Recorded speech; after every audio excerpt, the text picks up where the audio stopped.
Welcome to the Diary of Discovery, the podcast where we delve deep into the human experience of healing and transformation. I'm your host, Jackie Clark, and each week we will sit down with inspiring individuals who have embarked on their own personal journeys of healing and self-discovery. From overcoming trauma to navigating life's challenges, our guests share their raw and honest stories, offering insights, wisdom, and hope to all who tune in. So grab your favorite cup of tea, find a cozy spot, and join us as we uncover the power of resilience, courage, and the pursuit of authenticity. This is the Diary of Discovery. Welcome back to the podcast, everyone. I am so excited to be welcoming our next guest on the podcast. And today we have the wonderful Sarah joining us. So Sarah, do you want to tell everyone who you are and where you are in the world?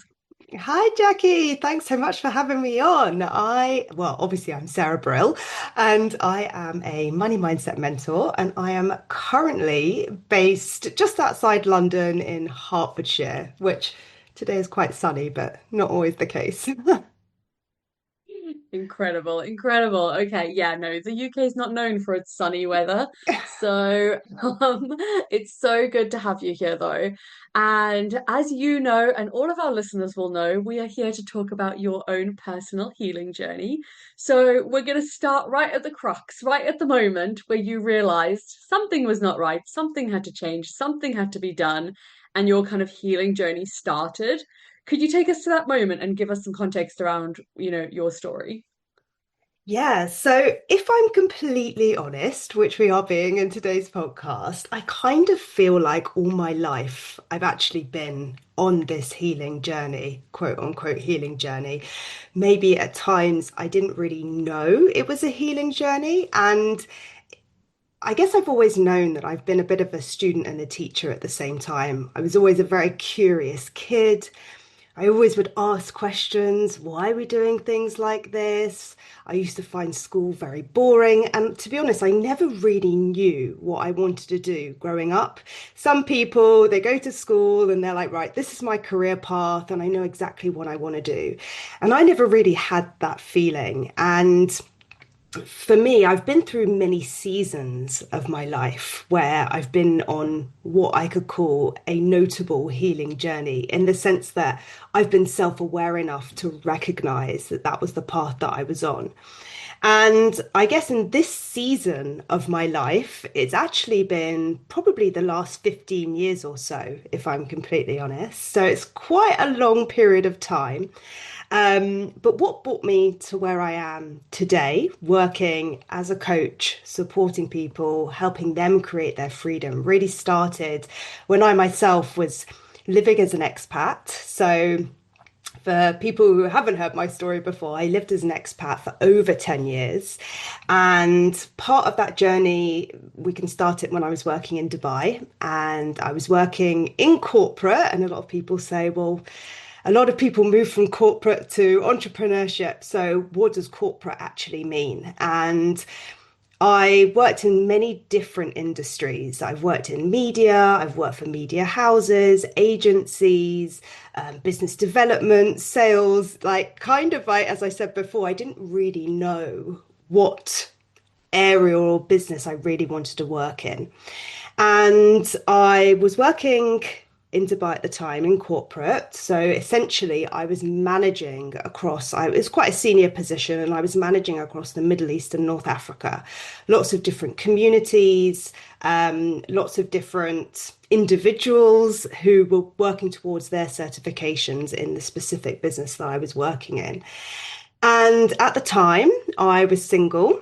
So this is kind of, I guess, my journey is a bit of a mix of relationship healing, self-healing, and sort of self-identity work. Because what ended up happening was I worked in that particular job for about a year and I ended up getting burnout. So one day I was on an aeroplane flying to a conference in Egypt and I basically fainted on the aeroplane.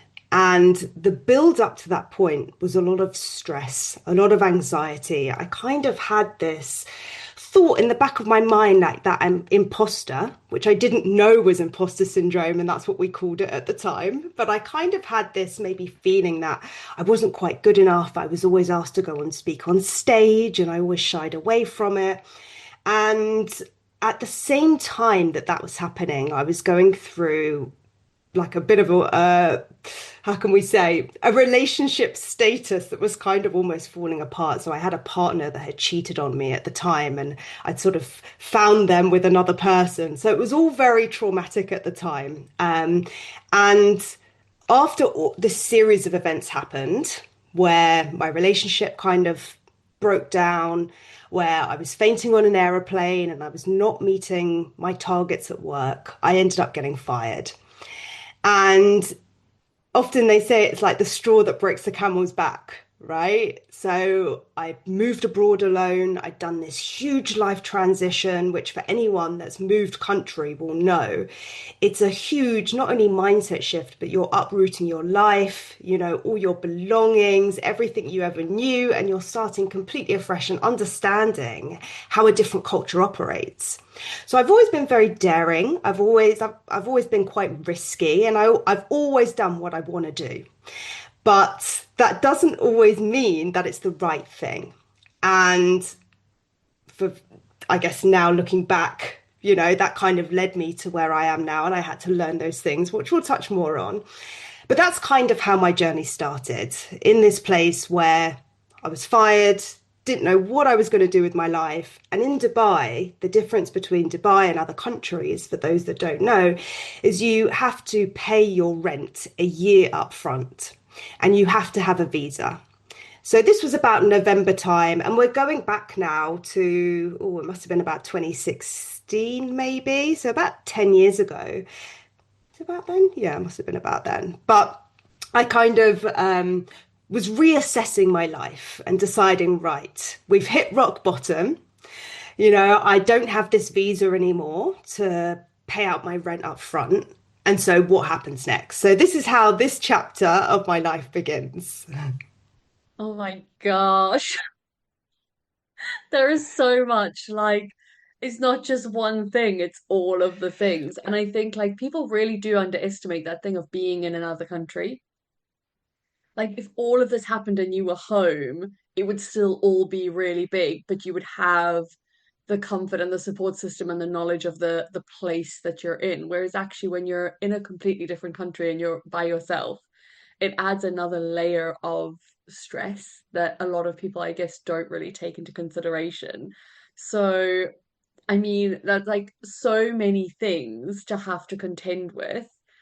And when you were going through all of this, okay, let's break this down into like bits. So when you were going through all of this and you've kind of hit this rock bottom moment, you're sitting in Dubai and you're thinking like what is next? Like, was there anything that you had to kind of embrace in that moment about yourself, about your situation, and like almost accept in order to start this healing journey? Yeah, I think I've done, so that was the beginning of my sort of healing journey, if you like. And I've done a lot of work since then. So my perception now of the situation is very different to what it was then. Not that I didn't, I guess, be as reflective then. But when you're in a situation, it's like you can't see the wood from the trees almost because you're in it. So you can't see past where you are in that moment. And so for me, in that moment, look, I'm a financial coach. Financial independence has always been a core value, not actually financial independence, independence in general. It's a huge one of my values. And when you're self-reliant, right, when you're the person who's paying the bills, when you're the person who's earning the income, you feel that pressure, you feel the stress of, I don't just want to take a job for the sake of taking a job, but at the same time, how can I maintain my lifestyle? Now, as it happens, I've always been very good at managing my finances, hence one of the reasons what I do now. However, that didn't take away from the fact that at the time I was very stressed about the financial situation and how was I going to manage that. I think the other thing at that time was I my relationships kind of had like a pattern to them, which maybe at that time I didn't necessarily identify. I settled for way less than I deserved. I was in relationships that were quite toxic. And now I see the synergy of all these parts of my life. Everything is connected. I'm very holistic and spiritual, and I believe that, if one thing happens over here, it's likely that over here there's some kind of connection, right? Because how we do one thing is how we do everything. So I think I felt the pressure and the stress of not just the job, but there was also the worthiness around, am I actually worthy to be in a senior position like this? Am I actually worthy enough of having a secure relationship? And deep down, I knew I was, but obviously the universe was giving me the lessons that I needed to learn to navigate through that. And I am a very positive person. I'm a positive thinker. I always look at the upside of life. And I believe that anything is possible that you can put your mind to. Even before I trained as a coach, it was my core belief. It was one of the reasons why I moved to Dubai in the first place. So yeah. I love that. I think like there a lot of people who have that positive mindset or that kind of like outcome focused way of thinking do tend to lean into these kinds of careers where they become coaches or mentors or help other people find their path because it's not an attribute that everybody has. It's not something that everybody like that comes naturally to everybody.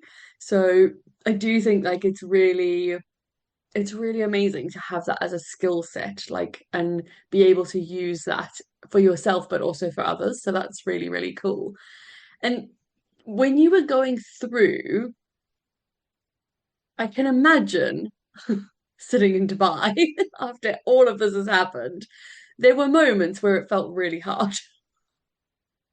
Yeah, so I don't like to sit around for too long. That's the honest truth. I've got to keep moving. And actually what happened was, so this sort of all kicked off early November, I remember very clearly, because it was coming up to my birthday. And I made the decision that I wanted to go on holiday for my birthday. And all my friends were like, you can't go away for a holiday for your birthday. We've got to have a birthday party. Why are you going away for your birthday? What are you running away from? But I knew at that point in time that in order to maintain my lifestyle in Dubai, I needed to get a job that supported me and gave me the visa. And I ended up over Christmas period in Dubai. People tend to leave the country, right? Because people are going back to their families, whether they're from the UK or wherever they are from in the world. You're going to go home and see your family. All your family are going to go over to you. So I think for me, it was kind of a funny period coming into that Christmas period. The job market was very quiet. I mean, we can see it now, even in the UK, in the lead up to Christmas. It's not really the optimum time, even in the UK, to be looking for a job around that time. And so I thought, why not? I'll go on holiday and I'll, support myself. I'll have the best time. And I ended up booking a holiday to Indonesia, which was supposed to be a 2-week holiday. And I ended up in Bali. You're laughing because you know where this is going, but I ended up in Bali and I loved it so much. I'd left this bubble. So to put this into context, I've always been a bit of a nomad. I've always been a traveler. My first single trip, I went to Italy when I was 17 by myself. I went to Panama when I was 19 by myself. I've done a lot of solo traveling. And it's very scary to do. And when you get comfortable and you're in a place and an environment where you feel comfortable, booking that flight and taking the first step, I thought, okay, I'm just going to do a 2-week holiday. And what ended up happening was I loved it so much that I decided to extend my visa in Bali.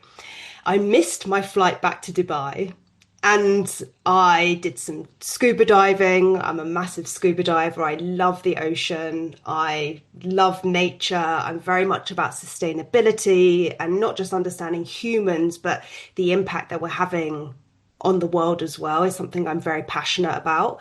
So I did a lot of that in Bali, which for me was very therapeutic, very healing.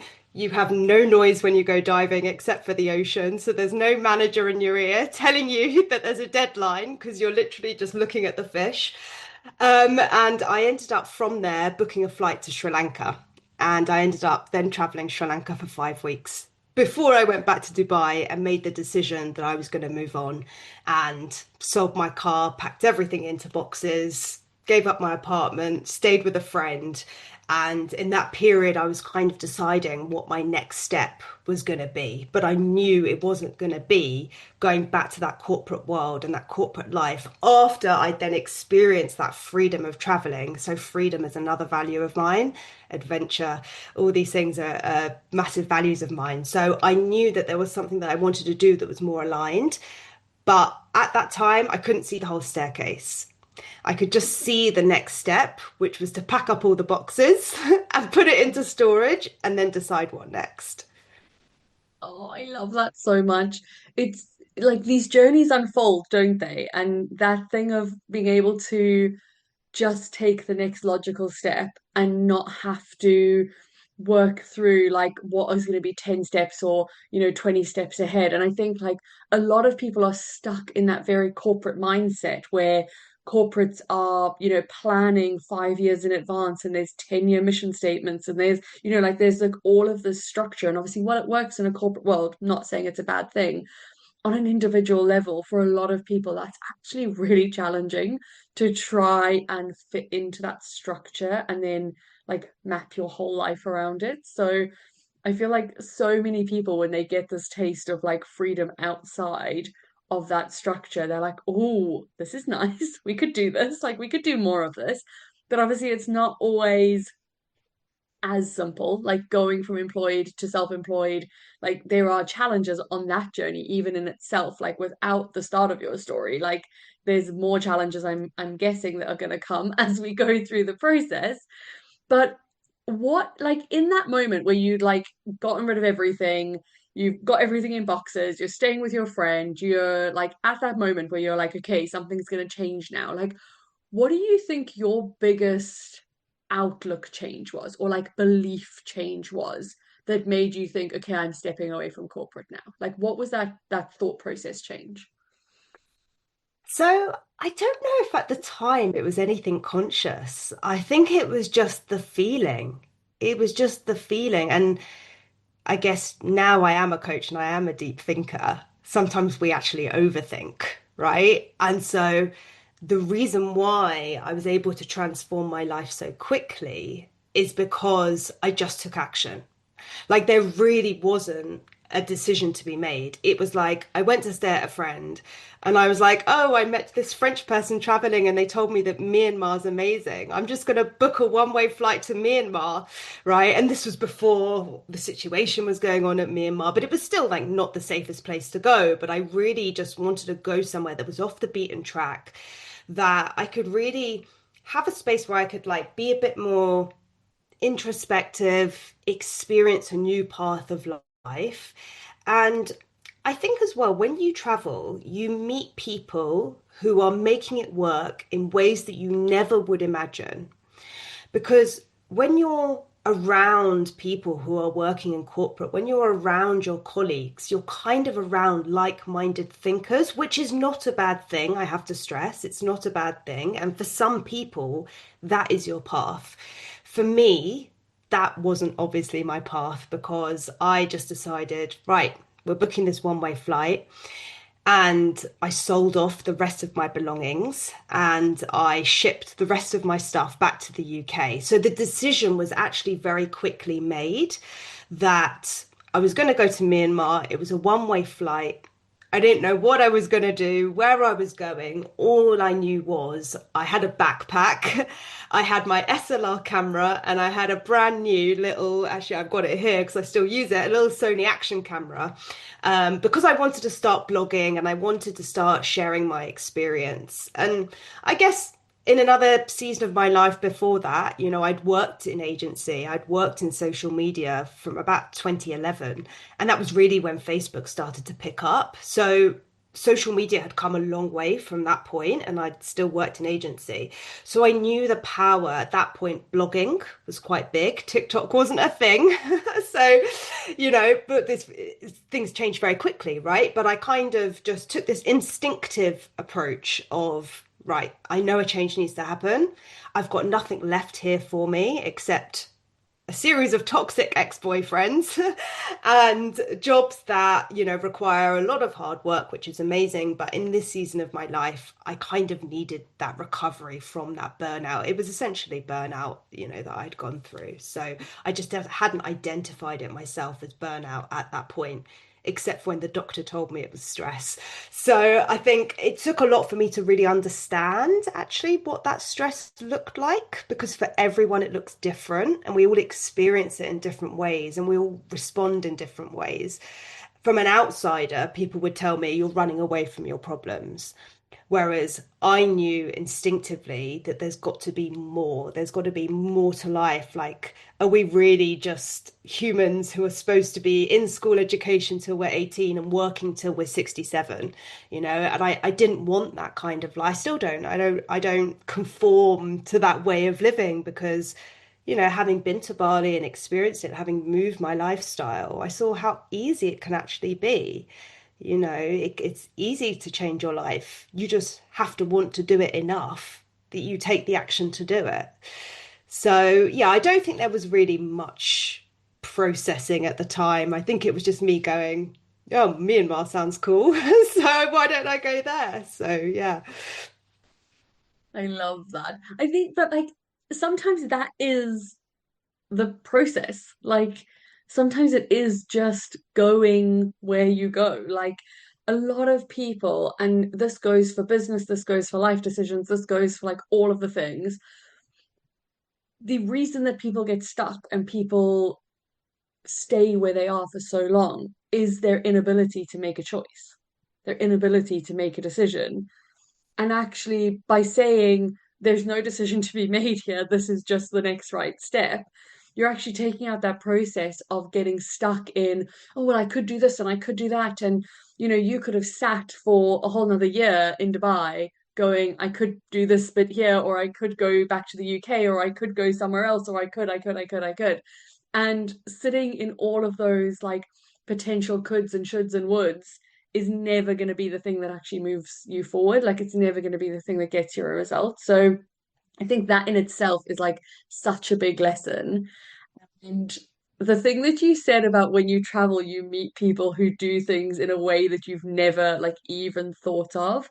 That is such a powerful concept. And like not even just for travel, but like if you put yourself in situations where people are living the life you want to live. So whether that is earning in a certain bracket or, in my case, like I surround myself with runners who run like ultras and marathons because like I'm like, I want to be able to do that. And these people make it seem possible and not crazy. Whereas like I was helping my cousin and best friend move house this weekend and I was chatting to her mum and she was like, "Oh, is this your guys' like workout for the day, like moving house?" And I was like, "Oh no, we ran 16 Ks this morning." And she was like, "Oh my God, are you guys insane?" And it's like, "Oh yeah, it's who you surround yourself with." Like when I tell people who've run a marathon that we ran 16 Ks, they're like, "Good on you. Like go a bit further next time." And it's such Amazing. a different concept as to what people find normal. So I think that thing of like who you surround yourself with, especially when you're on this healing journey or this journey of change where you are shifting from something to something new and you don't know what the new could look like yet or how to formulate it or, what the sort of path could be. Surrounding yourself with people who are already on that journey, who are further along, who understand it, who are doing good at it. Like it's such a cheat code. for how to make your life good. Like it's such a cheat code.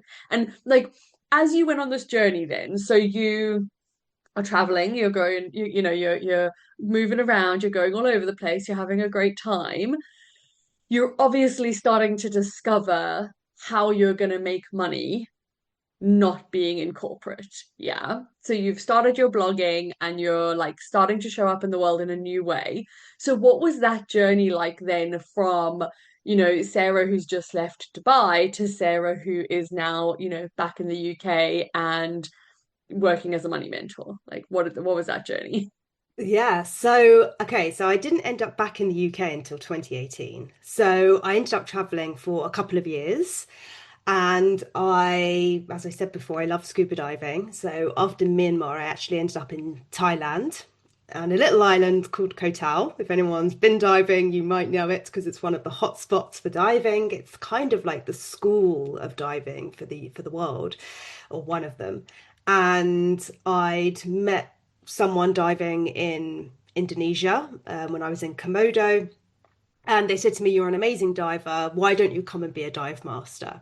So I thought, well, this is a great way to start earning money. So that was my first stop, really, after Myanmar. Excuse me. I ended up doing my rescue diving course. I then ended up becoming a dive master and working a little bit as a dive master, but it doesn't really pay the bills, even relatively speaking, in Thailand. You're talking like $10 a day. So, going from high profile career that's tax free in Dubai to $10 a day, it's worlds apart. I am very, very blessed and very lucky that I have been very good at managing my money. This was not the first round the world trip that I'd done. I've been to over 45 countries. I've done Central America, I've done a lot of Asia even before then, Australia, New Zealand, Fiji. I've done a lot of traveling. And I've lived in many different countries as well. Obviously, we're just talking about this season of my life. So I think it was a bit of an impulsive decision. And I have also just been quite good at just making it work. Like, I can't really describe it, but I obviously had this social media background and I was doing a little bit of freelancing ad hoc work as well. So helping companies with their social media strategy, helping them get clarity on how they could raise their brand profile, how they could increase engagement, things like that. So I would do a little bit of freelancing stuff on the side, but the main thing that I would do would be getting up at 5:30 in the morning, being on a boat at 6 a.m. and going out to swim with the whale sharks. So it wasn't a long-term financially viable way of living. However, I was able to make it work for those couple of years. And with visas and things like that, in between, I'd fly to Taiwan, I'd go to Borneo, I'd go to Indonesia, Singapore, Malaysia. So I was still sort of traveling with that base in Thailand, working as a dive master. And you can progress and become an instructor and things like that. But I always felt like that was kind of my limit of where I wanted to be. And I did have that question come up, and I was thinking, how can I make this my lifestyle full time? Because I get distracted very quickly. So the blog had kind of fizzled out a little bit, and I just really enjoyed diving. I love vlogging and filming, so I had a few videos on my YouTube, things like that, but nothing that was really monetizing. And at the time, my grandparents were quite ill, and I also ruptured my ear at the same time. Not, thankfully, it wasn't like a really bad rupture, but essentially, after diving so frequently, I ended up with an ear infection. So I wasn't allowed back in the water, and I wasn't allowed to fly. So I had a very hard decision to make because when you're on an island and you can't dive and you can't fly off the island, you're kind of a bit trapped. And so I again had to make a very quick decision that I was going to come back to the UK, and this was about 2018, and be there for my family. That was something that was very important to me at that time. I'd been away now for about 10 years. And so, as much as I'd visited home, I felt like it was the time that I wanted to come back to the UK. And on the way home, I stopped off in Dubai. And I remember it so clearly because I went back to my friend who I admire massively. She was one of my colleagues. She now runs her own PR agency. She's built up a property portfolio, and I just admire how ambitious she is and how she's gone after things and made a success of it. And we were sitting on her balcony one day, and I was, distracted on my phone, and a Jay Shetty video pops up on my phone. And so, if we're thinking this was like 2018, this was around the time, I mean, Tony Robbins was well known years before that. But for me, in my lens, maybe coaching was sort of mainstream. But for me, it hadn't really crossed my profile. It hadn't come into my awareness. And I now know coaches that have been coaches for decades. But at that point in time, I wasn't really aware of this industry. I knew of therapy and I'd had therapy in a previous life that I didn't really get on with. I didn't really like therapy that much. It kind of, to me, felt like I got really stuck in the past and I didn't like that side of therapy. And in a healing work, I think that all has a place and it can be very meaningful. But if it doesn't speak to you, then it's not going to be conducive to your next level. So this Jay Shetty video pops up, and I can't remember. It was about like the rat race and like, people working 9 to 5 or 9 to 9 and not really enjoying what they want to do. And I said to my friend, hey, this guy gets it. This guy gets it. Like, who is he? And I kind of started to go down this rabbit hole of this self-development work. And that is when, at that moment, Animas, who's the first diploma of coaching that I did, popped up on my timeline. And I literally clicked on it and I thought, that's what I want to do. I want to be a coach because I've just had this amazing experience and I want to be able to somehow support other people through this therapeutic way that's not in a way that's holding people back, but really unleashing their potential and really bring that out of people and help people live their best life. Because if I can do it, so can anyone, right? And I think it was at that point that I started to think about seriously, how was I then going to start building this business? It hadn't quite clicked into that degree yet because I was, returning back to the UK. It took me a year to complete that diploma. And if anyone's done a coaching diploma, if you do it properly, and not to disrespect anyone that's not done a diploma, right? Because there's many different ways of entering the coaching space, but I'm someone who's very meticulous with the details and I wanted to have some weight behind me, and that involves 40 hours of coaching, giving coaching, receiving coaching, hours study.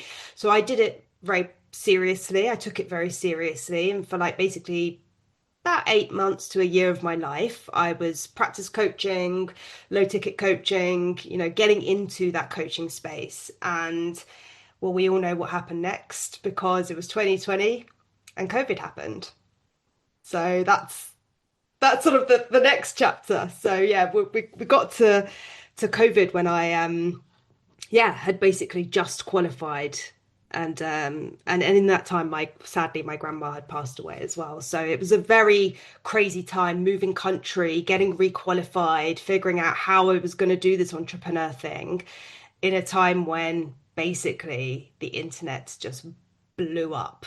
We all saw it happen, and it's like, well, how do you now then cut through the noise? Am I too late? Am I too early? So there had been, back to your question, there had been ways that I'd been monetizing, but also I'm very grateful and blessed and lucky that I'm very good at managing money and was able to save up enough and learn how to invest, and throughout the journey learn how to leverage my money so that I could balance and live both of these lives in a way that was independent and not reliant on anyone. I love that. Yeah, I think again, like it's such a skill that I think a lot of people don't realize is such a skill to be able to manage your money and not just not just earn money. I think a lot of people get caught up in this idea of how do we earn more, and they forget about the other end of the spectrum of how do we make the money we have work for us? How do we not, like patch all the leaky holes, like stop spending the money, as in not in don't spend any money and don't live your life, because that's clearly not what you were doing. You were living a very full life as you were going through this journey. But it's like, actually, how do we spend money on the things that are really important and not waste money on the things that actually aren't important?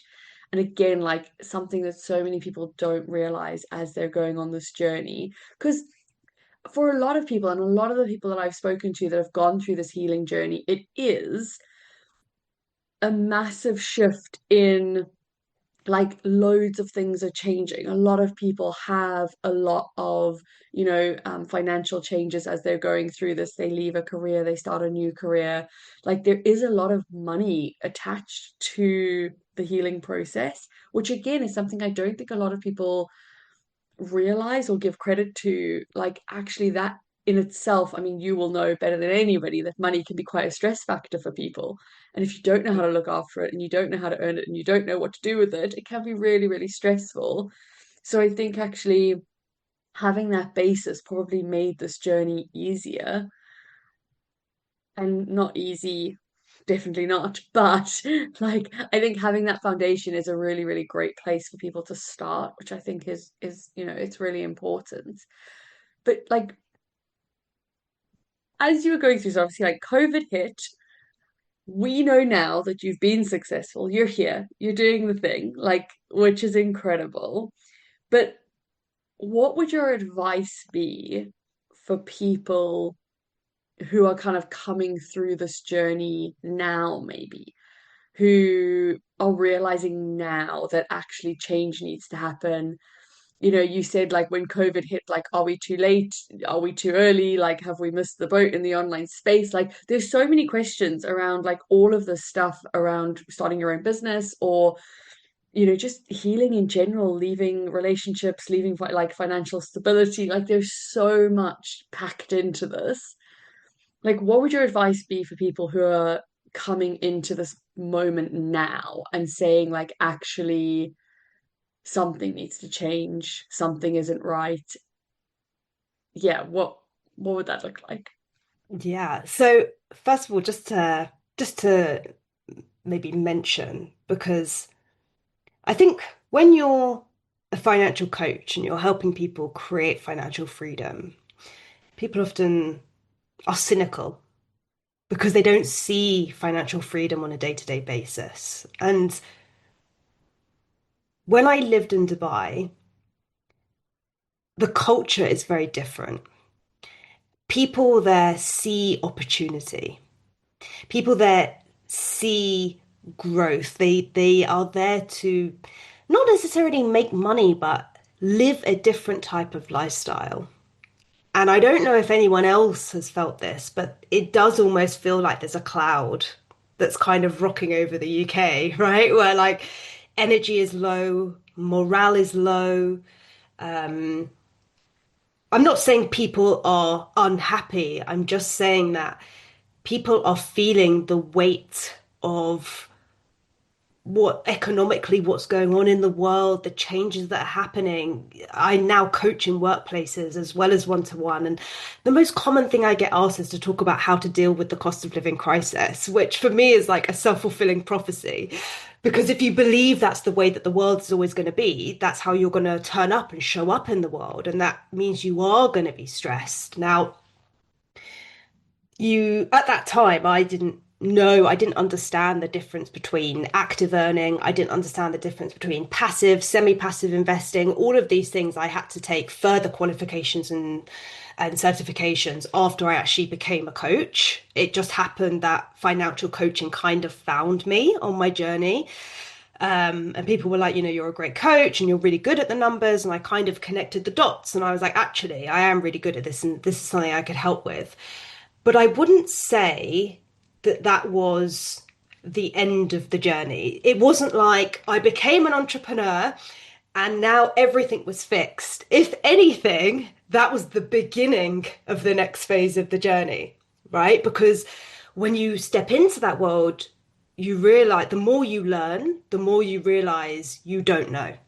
And if you're not in that place, you're not growth mindset and you're not growing, right? And, if you're triggered by that, maybe that's something to think about because, if you think you know it all, then you're not being adaptable, you're not being flexible. The world is constantly changing and, you know, we're all striving to be better. So the more we learn and the more we uncover and unravel about ourselves, the more the truth exposes itself and the more we can grow and expand in ourselves, right? Rather than shrinking in this box to fit and just sit at our desks of 9 to 5 jobs. And as I said before, that's not a bad thing. For some people, that is exactly what you're supposed to be doing. But within that, there might be other things that you should be doing as well. So people have different growths at different times in different areas of life. So for me, I guess in the past year, something that's kind of come into my world has been Kabbalah.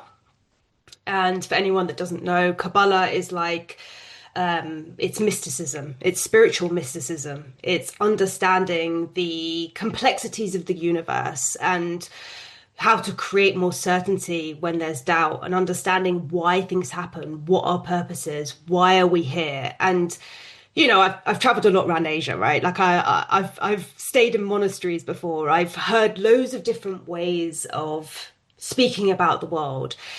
And for me, something about this Kabbalah really helped me connect the dots in a different way and understand why things are happening. And the reason why I bring that to the table is because you asked me, is there, are we too late or are we behind? And it was something that I said before. And one of the things that really has resonated with me through Kabbalah is that we are all right on time. Everything has its purpose and its place, right? We are like this fabric, like this knitted patchwork quilt that everything kind of, when you look back and you see the bigger picture of all these little patches that are stitched together, everything has its place. And so when you show up and you meet someone, the reason we're having this conversation right now, this didn't happen a year ago, even though it could have, because obviously there was something that maybe I needed to learn or you needed to learn, or maybe there was someone that's meant to hear this message that wasn't ready a year ago, but now they're listening right now. So I believe that there is a time and a place for everything, and everything happens in its right time. So by definition, you're not too late. You're not too early, right? We are exactly where we're supposed to be to influence the people that we're supposed to influence in this lifetime. And that's certainty for me when I've been through tough times in my business. And when I started out, it wasn't easy. It really wasn't. Like for the first maybe a couple of years, I was working on monetizing the business. I had this what do you call it? Like this imposter syndrome of like, how can you be teaching people how to be financially free when you're not financially free, right? And then I thought to myself, well, financial freedom's not about a number in a bank account. And this is exactly what I'm preaching, right? This is exactly what I teach. How you do money is how you do everything. Your net worth is your self-worth. Right? How we show up in the world. And if you're not feeling abundant, and I'm not talking about a number in a bank account, if you're not feeling the overflow, if you're not feeling the abundance, you're not going to be in alignment with who you're meant to be. So I think there's always lessons to be learned through everything. And at the beginning of my business, I really struggled with that. And until I found Kabbalah, and now I actually bring it into my coaching sessions. And some of my clients are like, I came to you for money, but this is like way better. So I see money in a very holistic way. And, people who I talk to about money are like, I've never heard anyone talk about money in the way that you talk about it, because we have this very systemic way of talking about finance. It's very masculine driven, or we have this very airy fairy, close your eyes, manifest, and then money just drops out of the sky, which it can do, right? But we want to do it in a way that feels aligned. So I think for me in those early stages of the business, I was still figuring out my path. And my advice to anyone would be is just let the path unfold. Just trust that even if you're getting no's, even if you're knocking down doors, even if the opportunities are coming to you and they're not quite the opportunities you want, it's okay to say no, but it's also okay to say yes and challenge yourself so that you learn new skills along the way. There's been a number of times where workplaces have come to me and I felt like, oh, I'm not ready to speak to 200 people yet. Like, who am I to speak to 200 people? But then you start standing up in front of rooms and you start practicing, and now people are like, wow, you're so confident. But that's happened because over the last 5 years, I've been putting the graft in and doing the work. And you don't become a genius at something overnight. You have to stick with the process for the long haul, even if you can't see what the end result is, or you think you know what it is. Because often we set our sights on a prize, on a goal, and we get so stuck on it that it has to be this thing. But maybe the universe has something else in store for us. And I think that Kabbalistic element has allowed me to detach from what that outcome is. And I'm sorry if I'm rambling, but I hope it's helpful for people to think about, having that certainty in yourself and that trust. Not everyone is intuitive. Some people are more logical than they are intuitive, and some people are more intuitive than they are logical. I'm quite intuitive. So I think for everyone, you've got to trust what works for you. And we need to stop fitting into this box of like, this is how it needs to be done, and really embracing your uniqueness, because there are millions of businesses in the world. Like, how many of them run on exactly the same operations? Like, very few, right? Because we all bring something unique to the table. And I think the best advice that I can give is just trust yourself, get out your own way. Even if people are telling you it's not the way of doing it, but you think it's right, maybe there's a lesson that you need to learn to get you to the next level that's going to help further down the line. And look, there were seeds that I planted 5 years ago that people didn't come back to me, and now they come back around. So you have to see things without seeing necessarily the result in that moment. You just have to trust. And I think part of being an entrepreneur is being spiritual. It's trusting in the unseen. It's creating something from nothing, like quite literally, right? We are creators of our own destiny. And I think that's what's so beautiful about entrepreneurship. Oh, I love that so much. I resonate so deeply with what you're saying because it's very similar to my kind of journey. When I first started my business, it was all about the numbers. It was all about like, how do I build to six figures as quickly as possible? And like I did it, burnt myself out because I literally built a business that I hated. And then actually there was such a hard shift to get to the point where I am now because I did it the other way around. So rather than looking at how I could earn more money, I looked at how I could reduce my outgoings. And we ended up in a position where actually we need like next to no money to live. Like we own our house right out, we own our cars right out, like everything is paid for. And actually living is relatively cheap for us. And it was such a weird concept for me as an entrepreneur, as a business strategist, as a business coach, saying to people, like, actually, you just have to earn what you need to earn. Like, it isn't like 10K months and like six-figure years. Like, actually, if none of that stuff is It's important like to my you, biggest and none of that it's stuff is my what you biggest actually bugbear. want. It's my big but I tell you, I know now, so I do this thing called sacred money archetypes, which is understanding people's money personality. And now I understand why people use those metrics, because people that I mean, I am a ruler. I'm an accumulator ruler maverick, if that means anything to anyone. Probably not, unless you do my money personality quiz. But essentially, rulers are driven, their measure of financial success is the number in their bank account. So everyone has a different measure of financial success. And I find this a massive bugbear when I hear people talking about the six figures, when I hear people talking about, and I believe it's totally possible. But obviously I lived in, like you, I lived in that world where I got burnout and I wasn't happy. So, as much as I'm a ruler and financial success is important, is it the be all and end all? Like, what is having all that money if you're not happy? And what is it once you get to that level and you have all the money that you need? Like, we know that there are billionaires in the world who are not happy. Why? They've got all the money in the world, right? And it's because we all need purpose. We all need purpose. We all need to feel that sense of contribution.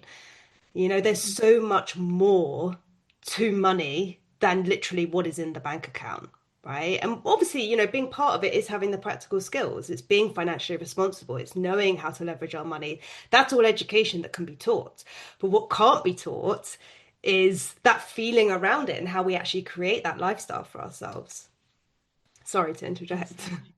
No, no, it's perfect, literally. But I think like this is the thing, is so many people get so caught up on a physical figure, on, well, I need to hit 2K months, 5K months, 10K months, like whatever it is. And like my favorite question is always why? Like, why do you actually need to hit that? Because for me, my why I needed to hit it was no longer because I needed it. It was because I thought that that's what other people needed to see to deem me worthy of helping them. And actually, it became a worth question over everything else. Like when I look back to when my business, like because I live in South Africa now, so when I lived in the UK, like I need about 40% of what I used to earn in order to live a lifestyle that is a million times better than what I've ever lived. If I look at when my business was at its absolute peak, like, and I was burning myself out, I need like 5% of what I used to earn in order to live the lifestyle of what I live now. And I am the happiest that I've ever been. Like, my relationships are the best they've ever been. My routines, my health, like everything is so good. And actually, in reality, the amount that I earn is, nowhere near as the multiple six figure like burnout that my business used to do. And I think for so many people, they don't realize, especially if you're new on this entrepreneurship journey, especially if you're kind of in the infancy, there's so much plastered around social media on like passive incomes, 10Ks, earn while you sleep, you don't have to do anything to make it. Like there's so much around this that it actually, I think, makes the journey harder for people because they're expecting it to be a certain way and then they can't replicate that. And I think, yeah, there's so much in there, and we could probably have a whole nother conversation about money. Like we could probably do that. Like that's a whole nother thing. But I'm gonna ask you one final question.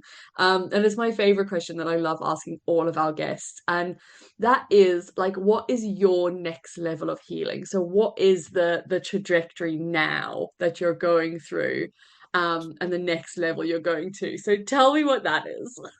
Yeah, well, first of all, I love that for you. I love that you have had that realization that you've experienced sort of both sides of the coin, and you know maybe there is more growth to come, right? But maybe it's in a way that is different to what you experienced before, right? Because success for you is looking different now, right? So that freedom that you feel, that energy that you feel will translate back to you in a way that maybe, you know, we're on the journey to seeing. So that's super exciting. I'm super excited for you. Um, I think so. We haven't actually spoken about other challenges that have been going on and other healing processes. Um, Kabbalah has been a huge part of this process for me. And actually, this year has been the most stressful year of my life for various different reasons. And I'm thinking how much detail do I want to go into, but there's some big life changes happening. Let's put it that way. Perhaps another move is on the cards. This time, maybe not out of choice, maybe because of universal messages that I've been receiving, just things that the universe will never let you rest where you're not supposed to be. It will always make it uncomfortable for you. And, you know, I'm very settled in the UK. I have property, like it's, you know, things I never would have dreamed of doing before I became a financial coach because I wouldn't have understood how to do that. So in this season of my life, I can feel that we're going through the next upgrade, if you like. So, in terms of the business, I'm still doing one-to-one coaching. I have online programs that are, scaling in the background. I still do public speaking and talks and podcasts and all those beautiful things of sharing the wisdom of, money mindset and my journey. Um, but I'm also embracing the fact that I don't have all the pieces clicked into place just yet. And I guess this conversation has been actually a good reminder for me of realizing that, you know, as we get older, we kind of get more stuck in our ways, no matter how deep we go into this coaching work ourselves. And as I said at the very beginning, we're all student and teachers at the same time, right? So we're always learning and challenging ourselves to break those patterns to achieve our fullest potential. So I don't feel that I've reached that yet, and we're definitely on the path to doing so. How that's going to manifest itself, I'm not sure. Where that's going to be in the world, I'm not sure just yet. But I know that for sure in the next 6 months or so, there are perhaps big changes coming. Um, but yeah, things have just, while I've been distracted by various situations that have been going on, opportunities have just been kind of coming to me without really putting in too much effort, which sounds a bit crazy, but this is how it happens, right? We're focused over here and our energy's over here and things start dropping out the sky over here. Because I think people think like if you're trying to, for example, if you're trying to get a client, it's like you have to go after that one person, right? And they get stuck on that like one person. But they don't realize that if you're giving out energy over here, the energy can be received over here. And in fact, very often it's not received from the same source that you give it. And we can sometimes become so blinded by and limited, like have that limited tunnel vision, is what I'm trying to say, because we think that it's going to come through in a certain way. So I'm trying to keep an open mind about this next level and where we're going. The goal is to reach more people, to help more people become financially free, financially independent.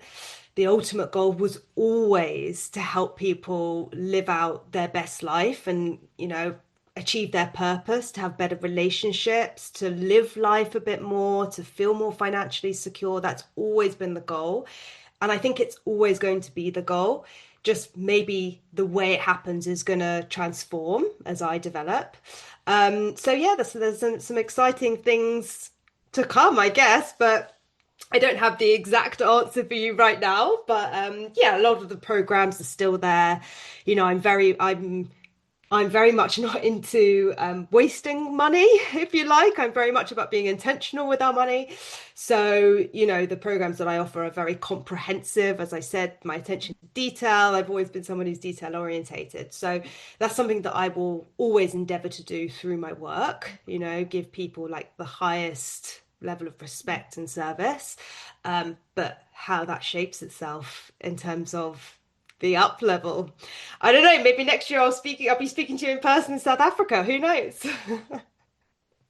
I mean, I would never say no to that. That's amazing. And I think like again, like this is something for people to really, really take to heart. Like if you're in a moment right now and you're listening to this and you're feeling like all is lost and it's a really, really challenging time, you get to go through these changes like time and time again, but actually the more that you do it and the more that you go through them, the easier they do become. Like even though they're challenging, you become more assured in yourself to actually hold the space for you to up level and Yeah. for you to go through change. So I think like it's something that I always love for people to hear on the podcast, because when people talk about like that first challenge, it's always like this absolute break moment. But when they speak about their next up level, they're like, yeah, we're just kind of riding through it and hoping for the best. Yeah. And like, there's such a different language that's used. And I think that that's like, it's such a blessing for people to hear that shift. Yeah. Yeah. And there's just to drop this in, there's a really powerful question that I love that in Kabbalah they ask a lot. And I always used to ask it of like, what's this trying to teach me? So what is this challenge trying to teach me? And the way that they frame it is, why is this in my movie? Why is this scene that's happening right now that I'm experiencing in my movie? So, as I said before, there's some complex stuff that's going on at the moment in my life, and it involves leaks and dodgy neighbors and all the rest of it. And there's been solicitors and lawyers, and there's so much going on. And I've been very nervous about the situation. It has nothing to do with business, but just trusting myself instinctively that I'm doing the right thing, that I'm on the right path, that I'm figuring things out. And I mean, I remember actually last year we were speaking about a situation where I invested in a coach. It's just come to me just now that I invested in a coach, and they like ran away with the money, and they like didn't fulfill their service. And I remember you girls being like, no, hold it accountable. You are holding the industry accountable. Like, do not just roll over and allow this to happen, because, that allows that space to happen to someone else, right? And so I think all of those things, whether it's, being charged and like not getting the service that you want, or going through something in your life where like you are navigating through something where you feel like you're not quite ready, or you don't have the skills, like just know that like it's the universe nudging you into that situation, because the person who's on the other side of that is so much stronger. Like that challenge is meant for you. Right? It's meant for you to help you grow.